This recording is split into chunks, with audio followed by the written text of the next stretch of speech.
백훈종의 전지적 비트코인 시점. 안녕하세요. 제 방송을 듣고 계신 백시님들 그리고 비트러너님들, 데일리 비트 백시 시간입니다. 간밤에 잘 주무셨나요?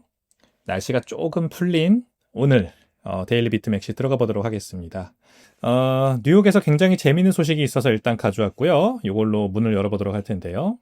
NYC 토큰이라는 거를 전 뉴욕 시장 에릭 아담스가 야심차게 내놓았다고 합니다. 이 토큰에 투자를 하면 장학금도 주고 좋은 일에 쓰겠다. 이 아메리카니즘이라고 하는 미국을 사랑하자 이런 주의, 그리고 안티세미티즘이라고 하죠. 반이스라엘주의를 물러나게 하겠다. 이런 취지가 있는 그런 토큰이었다고 해요. 근데 처음에는 굉장히 많이 관심을 받았대요. 시가총액 8천억 원, 약 5,800만, 아니군요. 5억 8천만 달러. 5억 8천만 달러를 찍었고, 그래서 우리나라 돈으로 8천억 원 가까이 시가총액이 급등을 했는데 단 몇 시간 만에 80%가 폭락하면서 휴지 조각이 됐다고 합니다. 지금 그래서 전 뉴욕 시장, 그래도 명색이 뉴욕 시장이었던 에릭 아담스 씨가 지금 러그풀 의혹을 받고 있다고 하네요. 이 사건이 주는 교훈은 비트코인과 그 외의 알트코인은 다르다라는 거, 그 교훈을 명확하게 말해주는 겁니다. 누군가가 만들어서 팔 수 있는 코인은 결국 그 누군가가 당신에게 물량을 떠넘기고 도망갈 수 있다는 뜻이죠. 특히 지금같이 이제 규제가 명확하지 않은 상황에서는 더 그렇죠. 아무나 코인을 만들 수 있고 아무나 누군가에게 팔 수 있다. 이게 이제 규제 사각지대를 활용하는 거잖아요, 사실상. 기술이라는 미명하에 신기술이라는 그 포장지, 겉포장지로 감싸서 규제 사각지대를 활용하는 거 아닙니까? 그래서 그거를 활용하는 나쁜 사람들도 많습니다. 물론 저는 이 뉴욕시장 에릭 아담스 씨가 훌륭한 사람이라고 믿어 의심치 않습니다만, 훌륭한 사람일 거라고 믿습니다만, 전 이분이 어떤 분인지 잘 모릅니다. 참고로 이번에 처음 알았어요. 아무튼 토큰이라는 거는 이 투자하는 사람들도 장기적인 안목을 가지고 투자하는 게 아니고, 대부분의 사람들이 이제 단기적으로 가격이 막 8, 90% 빨리 폭등해 주길 바라죠. 그래서 빨리 돈 벌고 엑시트하길 바라는 마음에 들어오기 때문에 이 발행자와 투자자의 동상이몽이 일단 기본적인 문제입니다. 게다가 규제도 없고, 그래서 이제 둘 다 서로 동상이몽 꾸다가 무리하다가 그러다 결국 무너지는 경우가 많고, 이번에도 그런 식으로 결론이 난 게 아닌가 싶습니다. 하지만 비트코인은 결국 뒤통수를 칠 CEO도 없고 재단도 없고 오직 탈중앙화된 코드와 여기에 투입되는 전기 에너지만 있을 뿐이죠. 바로 이게 비트코인이 롱런하고 있는 비결입니다. 이걸 어떤 알트코인도 따라하지 못하고 있는 게 바로 문제죠. 뒤에도 말씀드리겠지만 지금 이제 미국에서 클래리티 법안이 조만간 상원위원회를 통과할 거다, 이렇게 지금 점쳐지고 있고, 이게 알트코인 가격들의 큰 상승 기폭제가 될 거다라는 기대가 아주 우리나라 이 크립토 시장에서도 만연한데, 저는 전혀 그렇게 보지 않습니다. 아쉽지만 그 얘기를 뒤에서 이제 트윗 소개시켜 드릴 때 드리도록 하겠습니다. 아무튼 규제도 없는 상황에, 특히나 지금 같은 상황에는 유명인의 이름값에 속아서 토큰에 투자하는 그런 우를 범하지 마시기 바라겠습니다. 진정한 혁명은 비트코인 하나뿐이라는 거 꼭 기억해 주세요. 자, 오늘의 핵심 세 줄. 비트코인과 잡코인의 차이죠. 방금 전에 말씀드린 그 뉴스입니다. 전 뉴욕 시장 NYC 토큰이 하루 만에 80% 폭락한 것. 결국 코인은 물량을 떠넘기고 도망칠 수 있지만 주인이 없는 비트코인은 배신하는 게 없다. 두 번째, 시스템의 경고. 일본 국채금리와 금값이 동시에 폭등하고 있는 중인데요. 국가가 빚을 못 갚을 수도 있다는 공포가 시스템을 흔드는 것입니다. 이는 전 세계 법정화폐 붕괴의 예고편이다. 달러가 본편, 엔화가 예고편, 이렇게 되지 않을까 싶습니다. 세 번째, 야수의 기상. 비트코인이 97,000달러를 뚫고 10만 달러를 정조준하고 있습니다. 이란 사태와 파월 수사 등 혼란 속에서도 기관들은 ETF와 현물 쓸어 담는 모습입니다. 그래서 지금은 아주 좋은 올라탈 타이밍이다 라는 얘기죠. 결국 그들은 찍어낼 것이고 우리는 쌓아가야 합니다. 이 흐름에 동의하신다면 하단에 있는 반응하기를 눌러주세요. 숫자로 우리의 확신을 보여줍시다. 간밤의 주요 트윗 먼저 보도록 하겠습니다. 첫 번째 트윗은요, 비트코인 매거진이 브라이언 암스트롱 코인베이스 CEO의 트윗을 리트윗한 내용입니다. 지난 48시간 동안 상원 은행위원회의 초안을 검토한 결과 코인베이스는 현재 작성된 법안을 지지할 수 없습니다. 우리는 나쁜 법안보다는 차라리 법안이 없는 것을 택하겠습니다. 라는 이 코인베이스 브라이언 암스트롱 CEO의 트윗입니다. 1월 15일, 원래 1월 15일로 예정되어 있었는데 이제 26일로 밀렸다죠. 아무튼 상원의 법안 심사를 앞두고 해당 법안이 디파이 금지, 토큰화 주식 금지 등 산업을 위축시킨다며 이 코인베이스는 지지 철회를 선언하는 트윗입니다. 시장은 이 법안이 통과되면 알트코인 대불장이 올 거라고 떠들썩하거든요. 클래리티 법안 있잖아요. 이 암호화폐 규제 명확성 법안이라고 하죠. SEC와 CFTC의 권한을 명확하게 나누고 어떤 기준으로 코인이 증권인지 그 다음에 상품인지를 명확하게 정의하는 그런 법안이 됩니다. 또 그 외에도 여러 가지 내용이 들어가 있는데 아무튼 전반적인 크립토 시장은 지금 이 법안의 통과를 빨리빨리 해줘 이렇게 기다리고 있습니다. 근데 저는 이게 통과된다고 한들 알트코인 가격 상승으로 옮겨붙지 않을 거다라고 예전부터 주장해왔어요. 왜냐? 바로 아무리 현실적으로 들여다봐도 알트코인들 대부분이 증권이기 때문이에요. 증권성을 농후하게 가지고 있어요. 근데 그 증권성이 마치 이 법안이 나오면은 완전히 없던 일이 돼버릴 거다. 지금 이렇게 다 기대를 하고 있는 거예요. 일단 브라이언 암스트롱이 찬물을 끼얹은 이유는 이겁니다. 이 법안이 탈중앙화 금융 금지, 그러니까 디파이 금지예요. 디파이 서비스 안 된다. 그리고 개인정보 침해 때문에 KYC, 그러니까 Know Your Customer, 은행처럼 이거를 사용하는, 암호화폐를 사용하는 사람들의 신원 정보 다 수집해야 된다. 이런 것들 다 포함하고 있기 때문이거든요. 즉, 이 법안은 혁신을 위한 것이 아니라 기존의 알트코인들이 누리던 규제 차익을 박살내는 법안인 거예요. 이런 식으로 흘러가게 돼 있어요. 왜? 코인이라고 해서 지금 현재 자본시장법에서 규제하고 있는 그 모든 영역들을 다 바이패스 할 수는 없어요. 바이패스 하려면 규제 영역 밖에서 활동을 해야 됩니다. 완전히 탈중앙화된 영역에서 활동을 하든지. 그거는 법으로 어떻게 할 수 없죠. 법으로 강제할 수는 있어도 사람들의 행동이나 머릿속에 있는 생각 자체를 법으로 규정할 수는 없잖아요. 그래서 완전히 탈중앙화되어 있다면 그걸 사용하는 사람들은 어떻게든 규제 밖에서 사용하겠죠. 그게 바로 비트코인이 구축한 영역이죠. 어떤 식으로든 비트코인을 올가매고 규제할 수 없습니다. 물론 규제 명확성이 나와주면 비트코인도 더 전통 금융권에서 확실한 명확성을 가지고 금융상품도 더 많이 나오고 또 관련된 서비스도 많이 나오고 편의성이 좋아지겠죠. 그래서 명확한 탈중앙성이라는 전제가 깔려있지 않으면 암호화폐라는 자산은요, 규제가 명확해진들 별로 이득 볼 게 없습니다. 근데 현실적으로 봤을 때 대부분의 알트코인들은 창업자가 존재하고 발행자가 존재하고 대부분의 물량을 초기에 발행자와 재단과 그 다음에 초기 투자자들이 많이 가져갔고 그 상황에서 퍼블릭, 이제 공개해서 뭐 거래소에 상장을 하든지 아니면 ICO를 해서 토큰을 대중에게 풀고 이런 단계를 거친단 말이에요. 다 증권의 이 기존에 있는 증권 상품들의 이 발행 프로세스를 그대로 거쳐가면서 규제는 피하고 싶다. 자본시장법에 나는 자본시장법에 적용을 받기 싫다. 그러니까 클래리티 법안이라는 거, 새로운 암호화폐 지능 법안을 만들어서 우리는 좀 여기서 빼줘. 약간 이런 움직임이거든요. 증권이면서 증권이 아닌 척하는 생떼예요. 이런 것들 사실상 모순적인 태도잖아요. 많은 알트코인 프로젝트들 사실상 증권과 다를 바 없는데 규제만은 피하고 싶어하는 모순적인 태도입니다. 그래서 코인베이스 CEO도 이 법안 다 못 받아들인다 하는 거예요. 본인의 밥그릇이 거기에 있는데 디파이도 돼야 되고 알트코인들도 막 우후죽순으로 막 규제 사각지대에서 이제 벗어나서 합법적으로 알트코인이다라는 합법 법안이 생긴 상태에서 막 코인베이스에 상장도 해야 되는데 이거 그냥 증권이랑 똑같이 취급해버리려고 그러네. SEC 관할이라네. 그럼 코인베이스도 SEC 관할이네. 그러면은 코인베이스도 금융기관이네.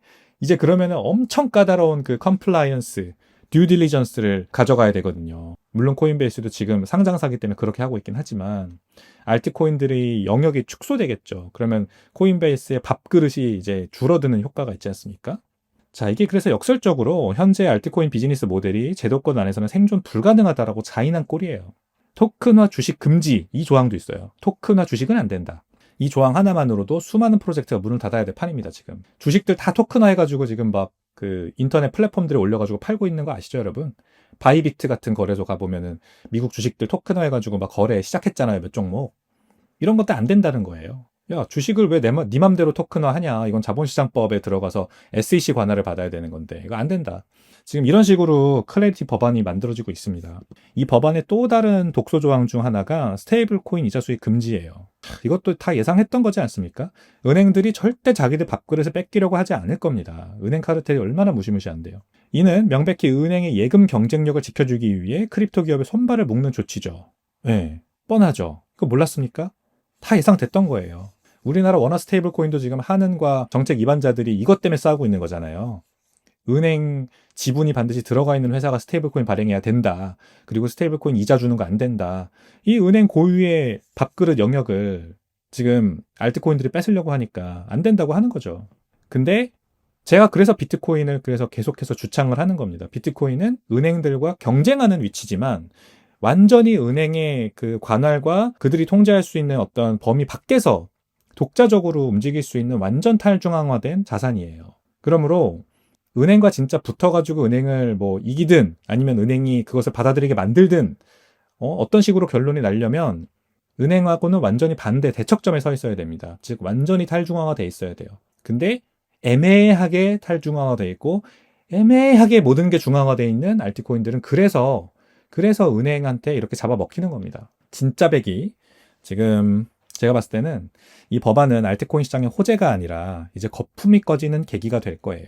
이 엄청난 스트레스 테스트를 깨고 살아남는 진짜 백이만 살아남겠죠. 비트코인은 당연히 그중 하나가 될 거고 몇 개가 아마 살아남을 텐데 아마 그래서 거품이 쭉 빠지는 지금 규제의 칼바람이 불어오고 있다 이렇게 생각을 합니다. 자, 그 다음 트윗 보시죠.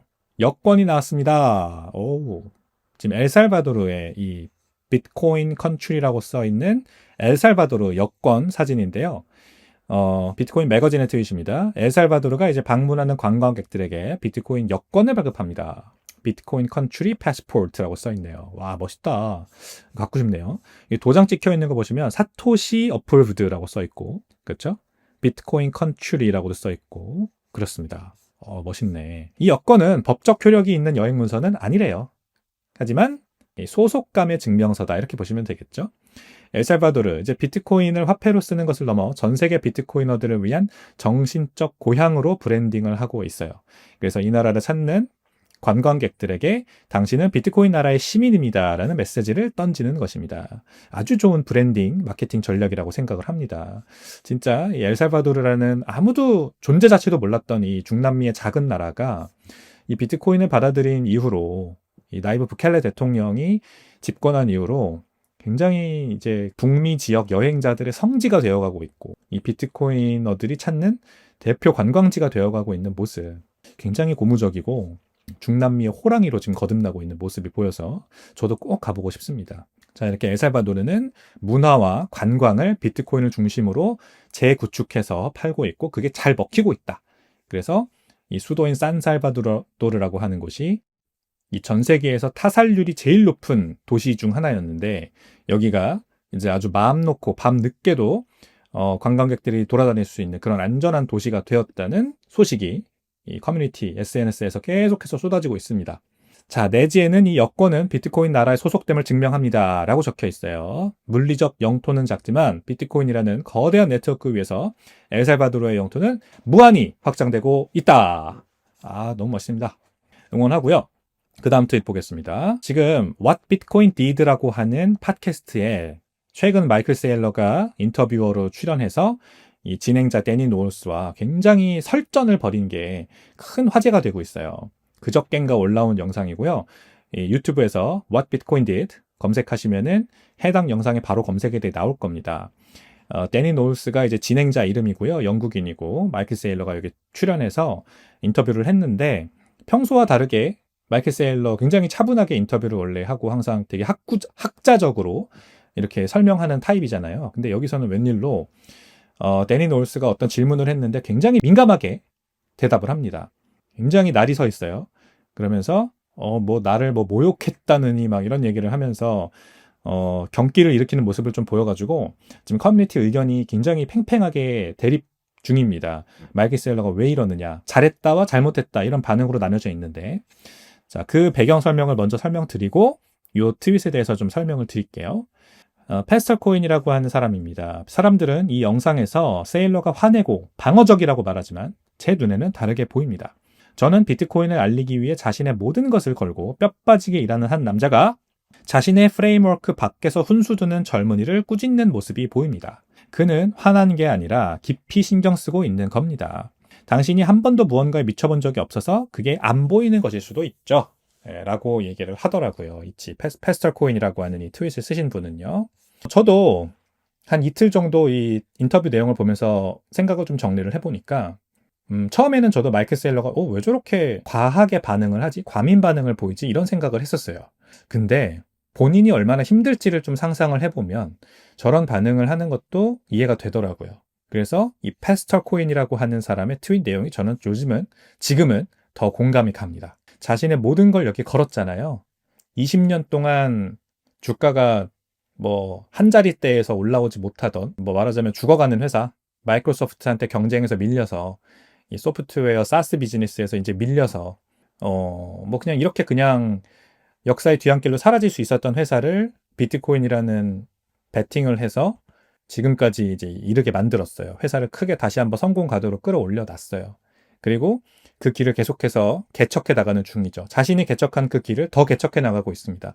연구선주도 발행하고 금융공학이라는 기법으로 이제 비트코인을 자본시장에서 자본 조달을 해서 비트코인 계속 사서 이렇게까지 회사의 입지를 끌어올려 놨어요.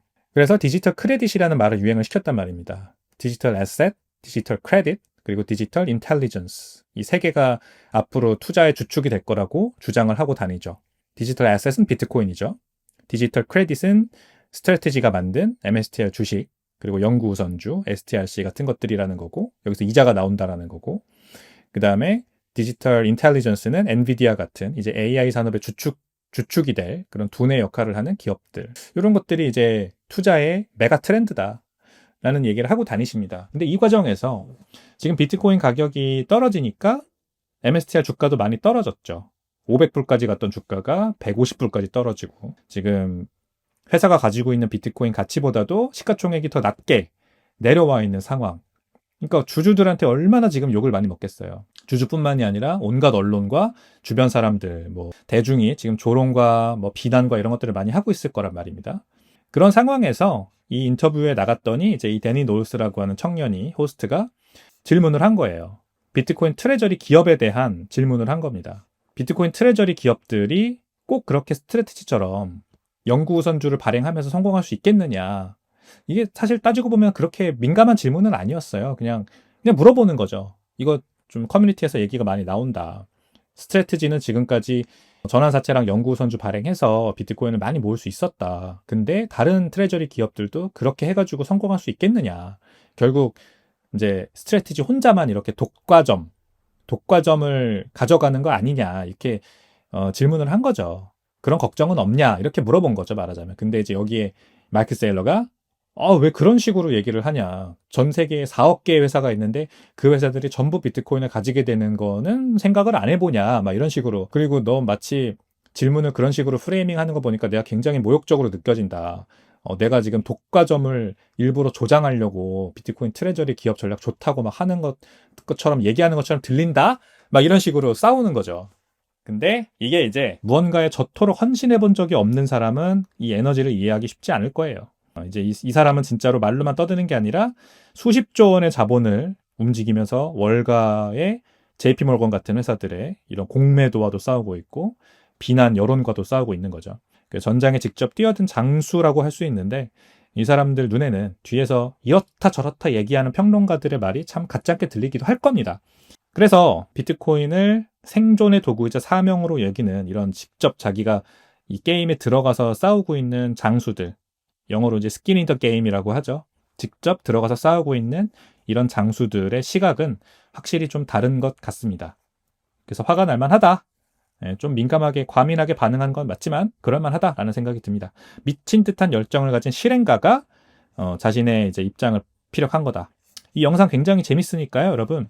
다시 한번 설명드리면 유튜브에 What Bitcoin Did라고 검색하셔서 최근 영상, 마이클 세일러 출연한 영상 보시면은 영어가 좀 되시는 분들은 아주 재밌게 보실 수 있을 겁니다. 뭐 요즘 유튜브에서 한글 자막도 이제 나오더라고요. 아니면은 요즘 AI 툴 활용해가지고 이렇게 영상 클립만 한국어로 요약하는 것도 가능하잖아요. 그렇게 보시는 것도 좋을 것 같습니다. 그 다음 트윗. 소련의 붕괴보다 더 큰 사건이 온다. 서구 케인즈주의의 종말. 발라지라는 전 코인베이스 CTO가 있죠. 코인베이스 CTO라는 명함이 좀 어울리지 않을 정도로 굉장히 큰 어떤 입지를 가지고 있는 선구자, 학자, 투자자지만 이 투자를 거의 아트의 영역으로 끌어올리고 있는 그런 분입니다. 발라지라고 하는 분이고요. 이분이 이제 한 영상을 리트윗하면서 서구식 케인즈주의의 종말은 소비에트 공산주의의 몰락보다 훨씬 더 거대한 사건이 될 거다. 이런 얘기를 했어요. 지금 이 사람이 리트윗한 영상은 뭐냐면 아이들에게 자유시장 경제를 가르치는 애니메이션 터틀 트윈스라고 합니다. 터틀 트윈스 TV, 케인즈는 말했죠. 장기적으로 우리는 모두 죽는다. 그리고 그 장기적인 미래가 지금 닥쳤습니다. 라는 영상을 올린 겁니다. 자, 이게 무슨 내용이냐면 현대 경제학의 아버지 존 메이너드 케인즈, 이분이 이제 얘기한 아주 유명한 명언이 있어요. 명언이라고 하는 건 좀 어폐가 있고, 아무튼 정부가 돈을 풀어서 경기를 부양해야 한다. 이렇게 주장을 하면서 그 부작용인 인플레이션을 걱정하는 사람들에게 어차피 장기적으로 우린 다 죽는다. 이렇게 답을 한 게 굉장히 유명한 일화입니다. 근데 그런 식으로 경제를 재단한 케인즈주의가 결국 그 단기 처방들, 그 무책임한 단기 처방들이 쌓이고 쌓여 지금 아주 재앙적 장기 부채 사이클의 한가운데를 우리가 살아가고 있는 거죠. 이 영상에서 나오는 주요 내용 중에 뭐가 있냐면 1971년 미국 가계부채는 소득의 71%였지만 2025년에는 102%까지 치솟았고요. 반면 저축률은 10%에서 3%로 곤두박질 쳤습니다. 그러니까 돈을 모으면 바보가 되고 빚을 내야만 생존할 수 있는 시스템을 만든 거죠. 그게 케인즈 경제학이 만든 50년의 결과물입니다. 이게 지금도 거의 모든 선진국에서 다 마치 교과서처럼 쓰이고 있죠. 빚을 내야 된다. 돈을 풀어야 된다. 경기를 정부가 살려야 된다. 근데 그게 다 인플레이션이라는 숨겨진 세금으로 우리들에게 부과되고 있음은 아무도 얘기하지 않습니다. 자, 그래서 이 시스템이 지금 패망이 곧 올 것 같고 발라지가 이 거품의 붕괴가 소련의 패망보다 더 큰 충격을 줄 것이다 경고를 한 거고요. 전 세계가 믿고 있는 돈 그 자체가 실패하는 그 새로운 시대가 오고 있다. 그래서 남는 건 새로운 배로 갈아타는 것뿐이다 라는 얘기죠. 비트코인입니다. 바로 새로운 배. 남는 건 새로운 배 비트코인뿐이다. 이 시스템에서 탈출하는 방법은 비트코인으로 내 재산을 조금씩이라도 옮기는 거라고 볼 수가 있겠습니다. 자, 마지막 트윗은 연결되는 내용인 것 같긴 한데 이 맥스 카이저가 엔드게임 경고, 일본발 엔드게임 경고에 관한 트윗입니다. 맥스 카이저, 당신에게 유일한 필요한 차트입니다.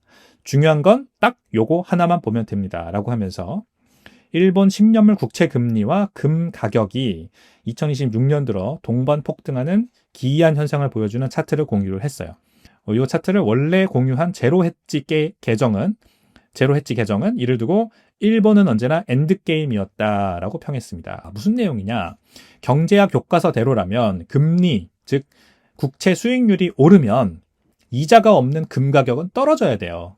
그죠? 금리가 오르면 이자에 대한 매력도가 올라가니까 이자가 없는 금 같은 무이자 자산은 매력도가 떨어집니다. 그래서 가격이 떨어져야 정상인데, 하지만 이 차트를 보면 일본 국채가 2.19%로 치솟는데 금값도 4,600달러를 뚫고 함께 폭등하고 있는 모습이에요. 이 말은 투자자들이 국가의 부채 상환 능력 자체를 의심하기 시작했다는 얘기예요. 그래서 금으로 달려가고 있다는 얘기입니다. 아시겠죠? 일본은 GDP 대비 부채 비율이 세계에서 가장 높은 나라입니다. 일본 국채 시장의 붕괴는 곧 전 세계 법정 화폐 신뢰 붕괴를 의미하는 프리뷰, 미리 보기 같은 겁니다. 엔화가 무너지면 일단 글로벌 캐리 트레이드 자금 청산되면서 전 세계 자산 시장 거대한 충격이 오겠죠. 이게 당연히 달러로, 본 게임인 달러로도 전이가 될 겁니다. 이제 법정 화폐 큰 위기가 오고 있는 거죠. 제가 앞에 트윗에서 말씀드린 발라지가 얘기한 이 기존 시스템의 붕괴, 왜냐하면 케인지안 경제학으로 쌓아 올린 부채의 탑이기 때문이죠. 캐리 트레이드가 뭡니까? 부채잖아요, 부채. 일본에서 빚내서 미국 가서 투자하는 거잖아요.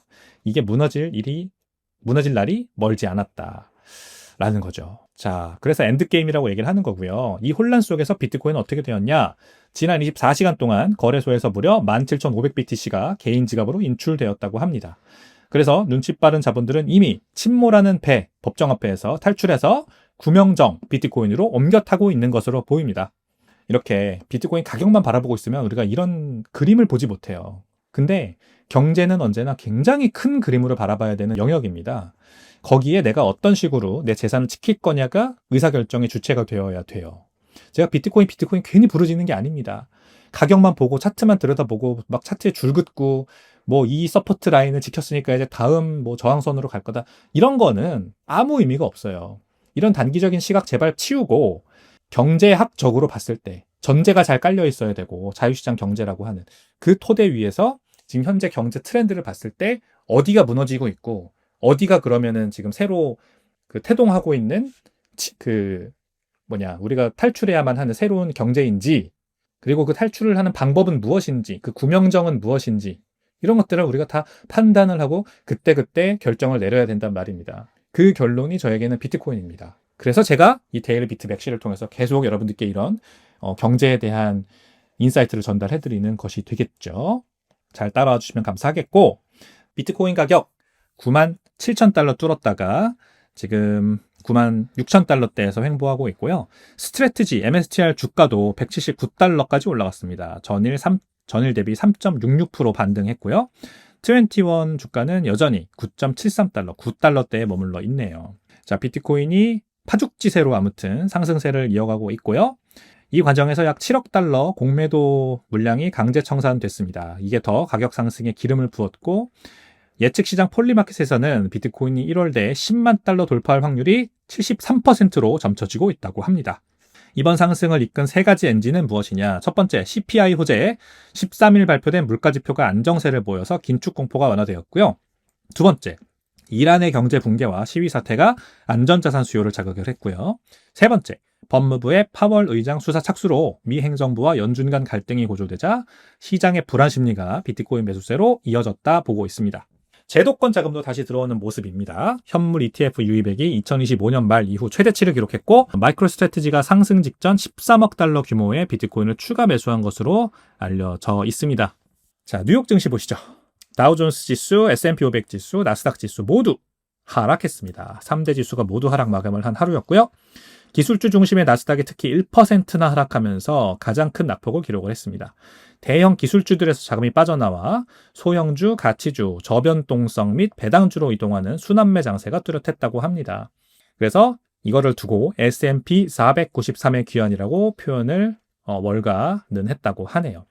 나머지 이제 7개 빅테크 종목 말고 나머지 493개 종목들이 약진했음을 시사하는 거죠.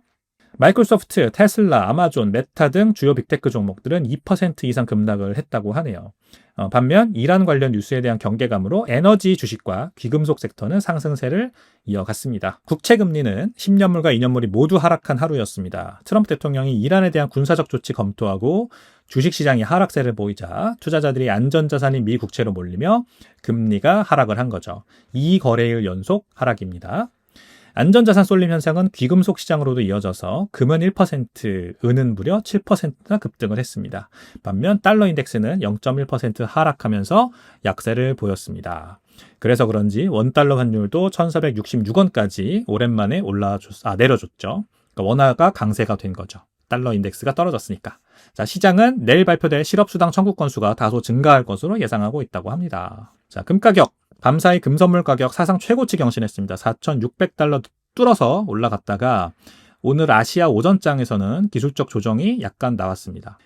그러나 추가 하락은 제한적일 것으로 많은 전문가들은 보고 있습니다. 지금 이란을 비롯한 중동 지역의 긴장 상황과 미국의 대응 가능성, 그리고 여전히 해결되지 않은 동유럽의 긴장이 지정학적 리스크 프리미엄 높게 유지하고 있어 안전자산 수요가 지속될 것이라는 분석입니다. 요 흐름이 비트코인으로도 계속해서 이어져 들어왔으면 좋겠다, 이런 생각이 들고요. 자, 이제 오늘의 밈 보시겠습니다. 잠자는 호랑이를 건드리면 어떻게 될까요? 잠자고 있는 것 같진 않지만 아무튼 뒤돌아 있는, 가만히 앉아서 쉬고 있는 호랑이를 지금 딱밤을 치려고 하는 모습입니다. 재밌죠? 이 호랑이가 이제 비트코인이고, 이 딱밤을 치려고 하는 손이 2026년이래요. 그래서 2026년 비트코인이 드디어 잠에서 깨어난 것 같습니다. 지금 오늘 오전 가격 기준으로 96,000달러에 와 있고, 새벽에 97,000달러도 갔다 왔더라고요. 아주 오랫동안 90,000달러 밑에서 횡보하기만 하던 비트코인이 지금 뭐 용이 다시 깨어났다라고 볼 수도 있겠고, 호랑이가, 이 밈에 있는 사진처럼 호랑이가 다시 깨어났다고 할 수 있을 것 같습니다. 지루한 횡보가 있었죠. 하락하는 도미넌스, 사람들의 무관심, 그저 자고 있는 것처럼 보였는데 2026년이 되자마자 시장이 이 야수의 급소를 건드린 것으로 보입니다. 자고 있던 맹수가 한 대 맞고 깨어날 때 하품이나 하면서 일어날까요? 아닙니다. 비명과 함께 펄쩍 뛰어오르겠죠. 제가 그동안 꾸준하게 주장한 부분이지 않습니까? 오랫동안 눌려있었던 용수철이 더 폭발적으로 튀어오른다고. 그래서 오랜 침묵을 깨고 반등을 시작한 지금 굶주린 호랑이가 이빨을 드러내고 다시 달리듯이 비트코인도 크게 앞으로 전진할 것이다, 이렇게 믿습니다. 꽉 잡으시기 바라고요. 성난 호랑이 등에서 떨어지면 크게 다칠 수가 있으니까요. 안전띠 꽉 매시기 바라겠습니다. 오늘 데일리 비트 맥시는 여기까지입니다. 좋은 하루 되세요. 안녕히 계세요.